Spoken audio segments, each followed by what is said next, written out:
হাসিনা তার এই সাক্ষাৎকারে তিনি কি ফিরবেন এমন কোনো কথা বলেছেন?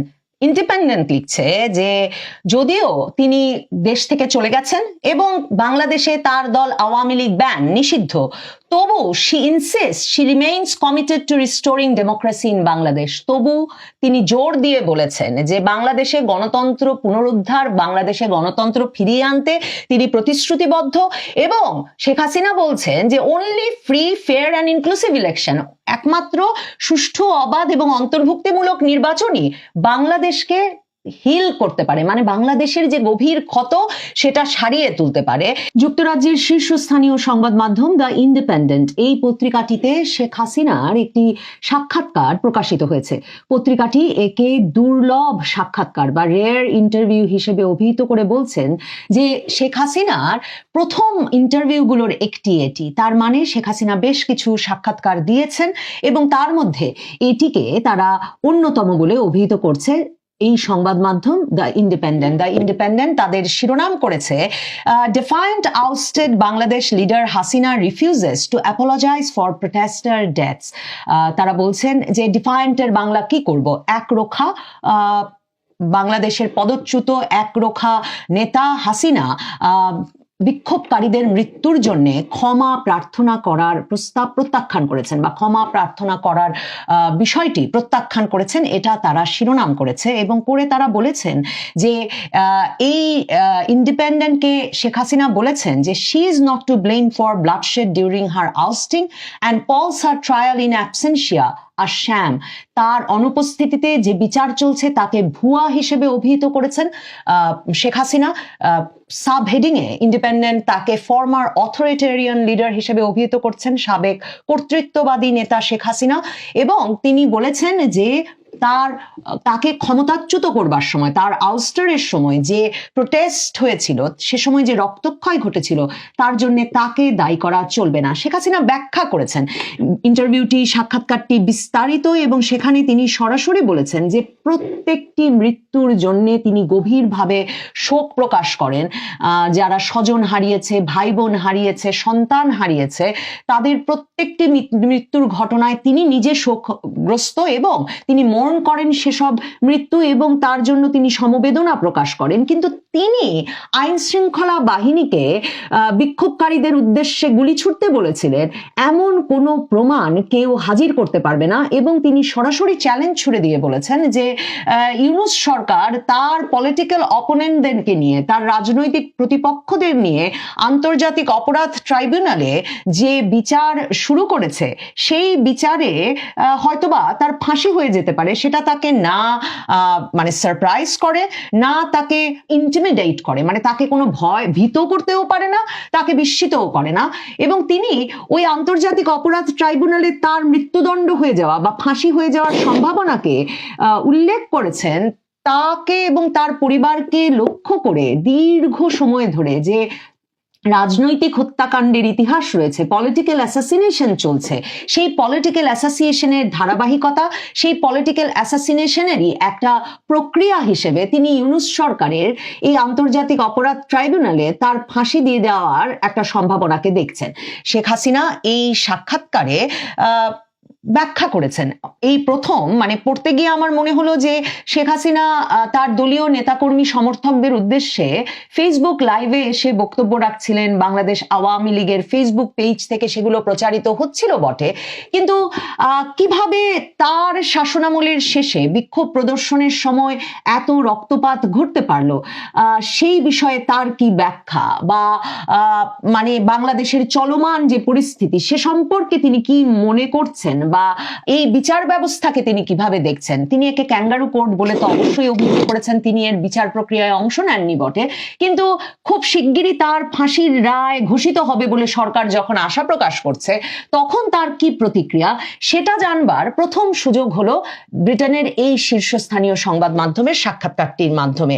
শেখ হাসিনা সরাসরি 2024-এর জুলাই আগস্ট আন্দোলনের ঘটনার সময় তিনি কখনো আইন শৃঙ্খলা রক্ষাকারী বাহিনীকে গুলি চালাতে বলেছিলেন, আদেশ দিয়েছিলেন, এমন প্রমাণ কেউ কোথাও হাজির করতে পারবে না সেটা উল্লেখ করে বলেছেন যে এই যে ভুয়া আদালতটি তার রাজনৈতিক প্রতিপক্ষদের দ্বারা পরিচালিত হচ্ছে, তারা তো কোনোভাবেই তাকে শেষ করে দেওয়া, মানে নাথিং, মানে many of those opponents will stop at nothing to get rid of me, মানে তাকে শেষ করে দেওয়ার জন্য যে কোনো কিছু করতে এই রাজনৈতিক প্রতিপক্ষরা প্রস্তুত, এটা বলে তিনি বলেছেন যে পুলিশ, আইন শৃঙ্খলা রক্ষাকারী বাহিনী খুবই সুনির্দিষ্ট অপারেশনাল গাইডলাইন মেনে চলে।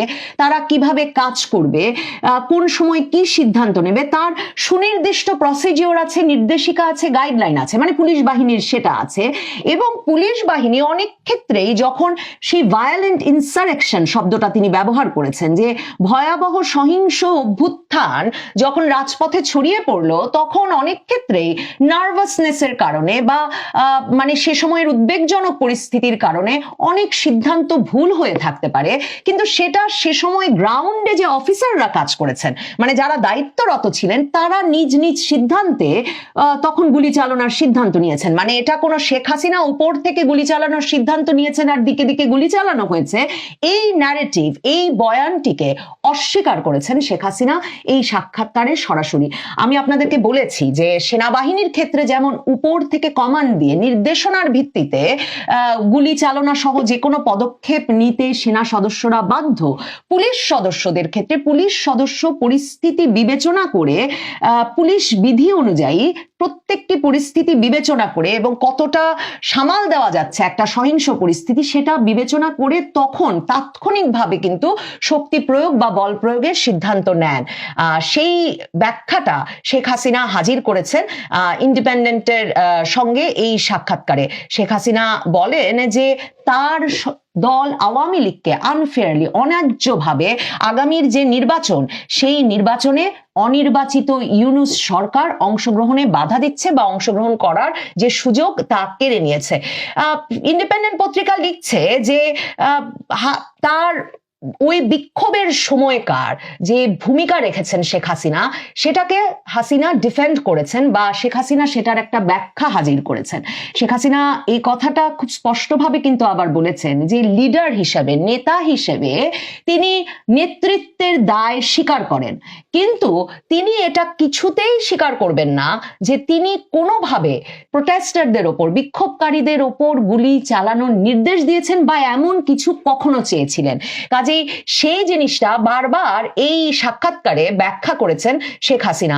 তিনি বলেন যে আসলে অনেক, এই যে একটা বড় সংখ্যার মৃত্যুর ঘটনা ঘটেছে, সেটার একটা কারণ হয়ে থাকতে পারে সে সময় রাজপথে যারা ডিউটি করছিলেন আর সেই সিকিউরিটি ফোর্সেসের আইন শৃঙ্খলা বাহিনীর শৃঙ্খলা, ভেতরকার শৃঙ্খলা হয়তো একরকম ভেঙে পড়েছিল। এবং তিনি কিন্তু বলেছেন যে তার কারণ হতে পারে যে ভয়াবহ সহিংসতা ছড়িয়ে পড়েছিল, সেই অবস্থায় কি সিদ্ধান্ত কখন পুলিশ কর্মকর্তারা বা পুলিশ কর্মীরা নিচ্ছিলেন সেটার মধ্যে অনেক ক্ষেত্রেই ভুল হয়ে যেয়ে থাকতে পারে। এবং শেখ হাসিনা মনে করিয়ে দেন যে তিনি ক্ষমতাচ্যুত হওয়ার আগ পর্যন্ত যেসব মৃত্যুর ঘটনা ঘটেছিল সেগুলোর জন্য কিন্তু তিনি তদন্ত কমিটি গঠন করেছিলেন, যেই তদন্ত ইউনূস সরকার এসে বন্ধ করে দিয়েছে। শেখ হাসিনা এই সাক্ষাৎকারে বলেছেন যে আইসিটি বা আন্তর্জাতিক অপরাধ ট্রাইব্যুনালের প্রোপাগান্ডা, প্রচারণার জন্য তারা যে 1400 সংখ্যাটি বলছেন মৃতের ক্ষেত্রে, সেটা বেশ ইউজফুল, মানে সেটা খুব কার্যকরী হলেও হয়তোবা তিনি কিন্তু বলেছেন বাট ইজ প্রবাবলি ইনফ্লেটেড, হয়তোবা সেটা বেশ ফুলিয়ে ফাঁপিয়ে দেখানো হয়েছে, সে কথাটা তিনি উল্লেখ করেছেন। শেখ হাসিনা মনে করাচ্ছেন যে তার সরকারের সে সময়কার যা যা পদক্ষেপ নেওয়া হয়েছিল সেগুলো সবই গুড ফেইথে, মানে তারা সরল বিশ্বাসে ভালো হবে ভেবে নিয়েছিলেন, গুড ফেইথে নিয়েছিলেন, to minimize the loss of life, জনগণের জানমালের নিরাপত্তা এবং যাতে প্রাণহানির ঘটনা কমে আসে সেটা নিশ্চিত করবার জন্য তখন শেখ হাসিনা সরকার সেসব ভূমিকা নিয়েছিলেন বলে শেখ হাসিনা বলছেন। এবং শেখ হাসিনা মনে করাচ্ছেন যে এই যে আন্তর্জাতিক অপরাধ ট্রাইব্যুনালের চিফ প্রসিকিউটর তাজুল ইসলাম, তাকে সকল ঘটনার master mind and principal architect, মানে সে সময়কার আন্দোলন দমনের একমাত্র মানে নির্দেশদাতা হিসেবে চিহ্নিত করছেন। এবং তাকে মানবতার বিরুদ্ধে অপরাধের অভিযোগে অভিযুক্ত করেছেন। শেখ হাসিনা বলেছেন যে এই সব অভিযোগ সবই কম্প্রোমাইজ টেস্টিমনি, মানে এক রকমের মিথ্যা সাক্ষ্য এবং সাক্ষীর ভিত্তিতে, এভিডেন্স, মিথ্যা সাক্ষ্য এবং সাক্ষীর ভিত্তিতে গঠিত হয়েছে, এবং সেটা শেষ পর্যন্ত এই আনইলেক্টেড গভর্নমেন্টের, অনির্বাচিত ইউনূস সরকারের রাজনৈতিক ফায়দা হাসিলের একটা ব্যবস্থা হিসেবে ব্যবহৃত হচ্ছে। শেখ হাসিনা মনে করিয়েছেন যে শুধুমাত্র যে মানে আইন শৃঙ্খলা বাহিনীর আইন অনুযায়ী, অপারেশন গাইডলাইন অনুযায়ী, বিধি অনুযায়ী তারা সেই সময়ে তাৎক্ষণিক সিদ্ধান্ত নেন তাই নয়, কখন তারা ফায়ার আর্ম বা বন্দুক, আগ্নেয়াস্ত্র ব্যবহার করতে পারবেন, কোন পরিস্থিতিতে, সেটারও একেবারে সুনির্দিষ্ট বিধি আছে। এবং সেই বিধি অনুযায়ী তখন আইন শৃঙ্খলা বাহিনী কাজ করছিল একটা ভয়াবহ সহিংস পরিস্থিতিতে, ভায়োলেন্ট ইনসারেকশনের মধ্যে। কিন্তু সেই বিধি মানবার ক্ষেত্রেও ওরকম একটা পরিস্থিতিতে হয়তো কিছু ভুল হয়ে যেতে পারে। তিনি 5ই আগস্ট তার দেশত্যাগ সম্পর্কে প্রশ্নের উত্তরে বলেছেন যে সে সময় তার দেশত্যাগ আউট অফ নেসেসিটি, প্রয়োজনের কারণে করতে হয়েছে, এবং সেটা শুধু যে তার জীবনকে ঝুঁকির মুখে ফেলেছিল ওই সময়কার পরিস্থিতি তাই নয়, তিনি যদি তখন থেকে যেতেন তাহলে তার আশপাশে যারা ছিলেন, সম্ভবত তিনি তার নিরাপত্তা রক্ষী সহ ব্যক্তিবর্গের কথা বলছেন, যে তার আশপাশের ব্যক্তিবর্গেরও জীবন তাহলে হুমকির মুখে পড়তে পারত। শেখ হাসিনা তার এই সাক্ষাৎকারে তিনি কি ফিরবেন এমন কোনো কথা বলেছেন? ইন্ডিপেন্ডেন্ট লিখছে যে যদিও তিনি দেশ থেকে চলে গেছেন এবং বাংলাদেশে তার দল আওয়ামী লীগ ব্যান, নিষিদ্ধ, তবু she insists she remains committed to restoring democracy in Bangladesh. তবু তিনি জোর দিয়ে বলেছেন যে বাংলাদেশে গণতন্ত্র পুনরুদ্ধার, বাংলাদেশে গণতন্ত্র ফিরিয়ে আনতে তিনি প্রতিশ্রুতিবদ্ধ। এবং শেখ হাসিনা বলছেন যে only free, fair and inclusive election, একমাত্র সুষ্ঠু, অবাধ এবং অন্তর্ভুক্তিমূলক নির্বাচনই বাংলাদেশকে হিল করতে পারে, মানে বাংলাদেশের যে গভীর ক্ষত সেটা সারিয়ে তুলতে পারে।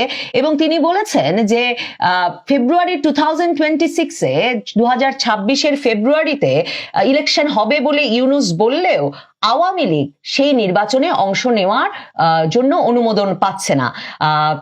ইন্ডিপেন্ডেন্ট তাকে জিজ্ঞেস করেছিল যে শেখ হাসিনা কি লিগাসি রেখে যেতে চান, মানে তাকে কিভাবে স্মরণ করা হবে বলে চান শেখ হাসিনা। শেখ হাসিনা বলেছেন তিনি চান তাকে এমন ভাবে স্মরণ করা হোক যে তিনি হচ্ছেন সেই নেতা, যেই নেতা 1990 সালের, মানে 90-এর দশকে, কয়েক দশকের ক্রুয়েল মিলিটারি রুল, নির্মম সামরিক শাসনের পর সংসদীয় গণতন্ত্র ফিরিয়ে আনার ক্ষেত্রে ভূমিকা রেখেছিলেন।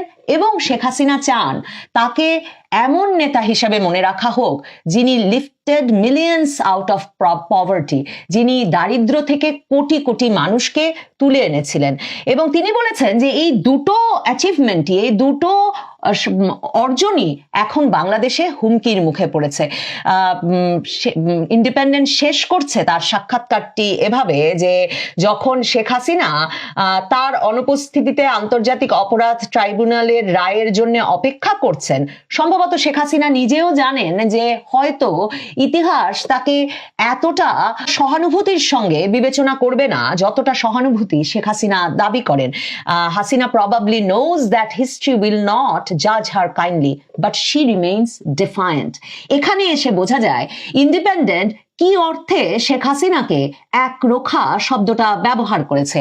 she remains defiant, telling the independent লিখছে শেখ হাসিনা বলেন যে তিনি মনে করেন কোনো গণতান্ত্রিক ভাবে নির্বাচিত নেতার পৃথিবীর কোথাও একটা ভায়োলেন্ট ইনসারেকশনের মুখে, সহিংস অভ্যুত্থানের মুখে তার দেশকে রক্ষার যে কনস্টিটিউশনাল ডিউটি, যে সাংবিধানিক দায়িত্ব তার উপরে অর্পিত হয়েছে, সেই সাংবিধানিক দায়িত্ব পালনের জন্য পৃথিবীর কোথাও বিচারের মুখোমুখি হওয়া উচিত নয়। তার মানে শেখ হাসিনা, বাংলাদেশের সাবেক প্রধানমন্ত্রী, সরাসরি এই প্রশ্নটাই তুলতে চাইছেন যে একটা ভয়াবহ সহিংস আন্দোলনের মুখে, যেই আন্দোলনের কিছু ছবিও ইন্ডিপেন্ডেন্ট এই সাক্ষাৎকারের সঙ্গে ছেপেছে, যেমন সরকারি ভবনে আগুন জ্বলছে, দুর্যোগ দমন মন্ত্রণালয়ে আগুন জ্বালিয়ে দিয়েছে বিক্ষোভকারীরা, এই ছবি দিয়েছে। তো আমার মনে হয়েছে যে শেখ হাসিনা এই প্রশ্নটাই এই সাক্ষাৎকারে গুরুত্বের সঙ্গে তুলতে চেয়েছেন, যে ভয়াবহ সহিংস আন্দোলনের মুখে রাজপথে আইন শৃঙ্খলা বাহিনীর কি করবার আছে। আইন শৃঙ্খলা বাহিনীর জানমালের নিরাপত্তা, সাধারণ মানুষের জানমালের নিরাপত্তা বজায় রাখবার জন্যে তখন পরিস্থিতি বুঝে সিদ্ধান্ত নেওয়ার অধিকার